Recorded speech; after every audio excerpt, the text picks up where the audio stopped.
All right, let's dive right in. Today, we're going to talk about a skill that honestly feels like a superpower for any project manager. It's all about understanding the world your project actually lives in. We're breaking down the K4 knowledge area for the Associate Project Manager Apprenticeship. I mean, that's the big question, isn't it? You can have the most perfect project plan, but if you're ignoring what's happening outside of it, the market, the economy, new tech, you're basically flying blind. So how do you get that crucial big picture view? Well, to figure that out, let's follow a story. So this is Jody. She's a level 4 apprentice over at IBIS Stores. She's smart, she's driven, and she just got her first major project, launching a brand new customer loyalty app. Now, she's got a solid plan, but there's this nagging feeling, like she's missing a huge piece of the puzzle, the world outside her project plan. So feeling a bit overwhelmed by all the unknowns, Jody does the smart thing and reaches out to her mentor, Adam. She tells him, look, I need more than just a task list. I need a way to understand all the stuff out there that could completely derail my app. Adam just smiles and says, sounds like it's time we talked about K4. Adam explains that K4 isn't just some boring theory from a textbook. He says to think of it like being a detective. It's all about using specific techniques to analyze your project's environment. So your plans, your budget, everything, it's all grounded in reality, not just wishful thinking. So Adam breaks it down for her with 3 really powerful tools, and he gives her these great analogies. He says, think of PESTLE as your magnifying glass for looking at the big, wide world outside. SWOT? That's like a mirror. It helps you see your own project's strengths and weaknesses against that outside world. And VUCA? Well, that's your weather forecast for when things get really chaotic and unpredictable. To make it super clear, Adam helps Jody run a quick PESTLE analysis for her app, and boom, it just clicks. Suddenly, these vague, abstract worries become concrete challenges. Political? Oh, right, new data privacy laws. Economic? Yeah, inflation is squeezing everyone's wallets. Technological? A competitor just launched an app with a killer feature. Every single one of these is a potential landmine for her project. So just as Jody's getting her head around this, an email pings on her screen. It's from her line manager, Rito. Hey Jody, need an update on the key risks for the app launch. End of day, please. And just like that, the pressure is on. This isn't a training exercise anymore. She has to turn this PESTLE analysis into something real and fast. And this, right here, this is the whole point. This kind of analysis isn't just for passing an exam. It directly fuels your ability to make plans that can actually survive contact with the real world. It's how you spot the big, scary risks before they blow up your schedule and your budget. So Adam shows Jody this simple 4-step process. First, you do the analysis, like the PESTLE. Then you pick out the most important factors. The 3rd step is absolutely critical. You translate those findings into your RAID log. That's where you track all your risks, assumptions, issues, and dependencies. And from there, you update your actual project plan.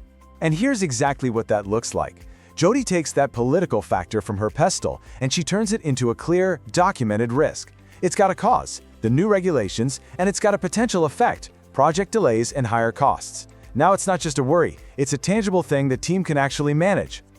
Okay, fast forward a week. Jody's meeting with her apprenticeship coach, Olivia. Now, Olivia cares about the project, sure, but her main job is to make sure Jody is capturing the right evidence for her APTM portfolio. That's the official record of her learning. Because, knowing the theory is one thing, but proving you can actually apply it, that's the whole ballgame.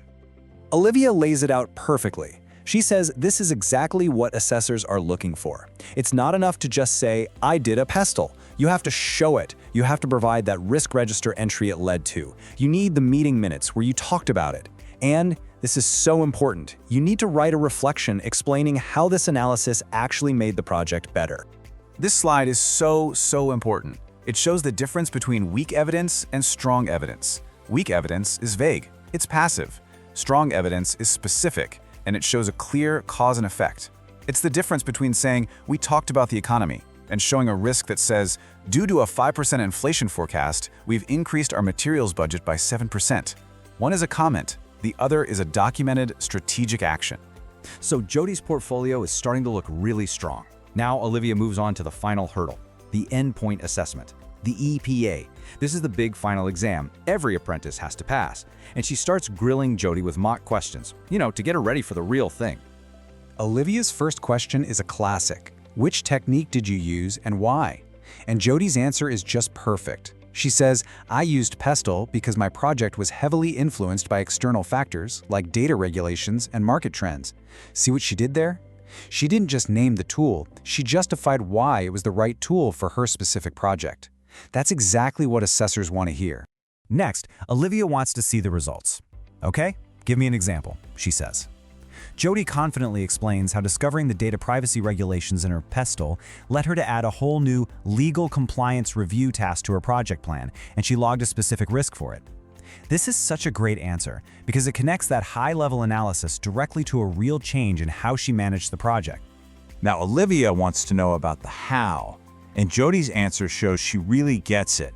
She walks through her whole process, reviewing each factor with her sponsor, writing out formal risk descriptions, assigning owners to them, and agreeing on how to handle them. She's showing she has a clear, repeatable system for turning an idea into an action. This next question is a clever one. It tests if Jody was still paying attention halfway through the project, not just at the start. And her answer proves she was. She brings up how a competitor launched their own app mid-project, a new technological threat, and explains how the team immediately got together to figure out how to respond. It shows the analysis was a living tool, not something she did once and forgot about. Finally, Olivia asks how she kept the whole thing credible. Jody's response here shows real maturity. She explains that the PESTLE was officially reviewed at every major project milestone, and that any updates were based on hard data, like new market reports, not just feelings. That shows true professionalism. So as we followed Jody's journey, we saw her go from feeling completely swamped by the unknown to being confident and in control of her project's world. She learned that understanding your project's context isn't just about ticking a box for an apprenticeship, it's the very foundation of great project management. And really, what it all boils down to is this. Pretty much anyone can manage a to-do list, but using tools like PESTLE and SWOT lets you lift your head up, see what's coming over the horizon, and actually steer the project. You stop just reacting to fires and you start preventing them. And if you need just one single practical reason to do this, here it is. One clear context analysis done right at the beginning of a project can literally save you and your team hundreds of hours of painful rework and stressful firefighting later on. It is the ultimate definition of work smarter, not harder. And you know, there's a real professional and ethical side to this too. When you're open about the uncertainties and the outside pressures you found, you're planning more responsibly. You're being honest with your stakeholders about the real-world challenges, and that is how you build trust and credibility as a project manager. So I'll leave you with this question. Whether you're an apprentice like Jody or you've been doing this for years, just take a second to ask yourself, what political, economic, social, or technological factors are quietly shaping your project's destiny right this very minute? The answer could change everything. Thanks for joining.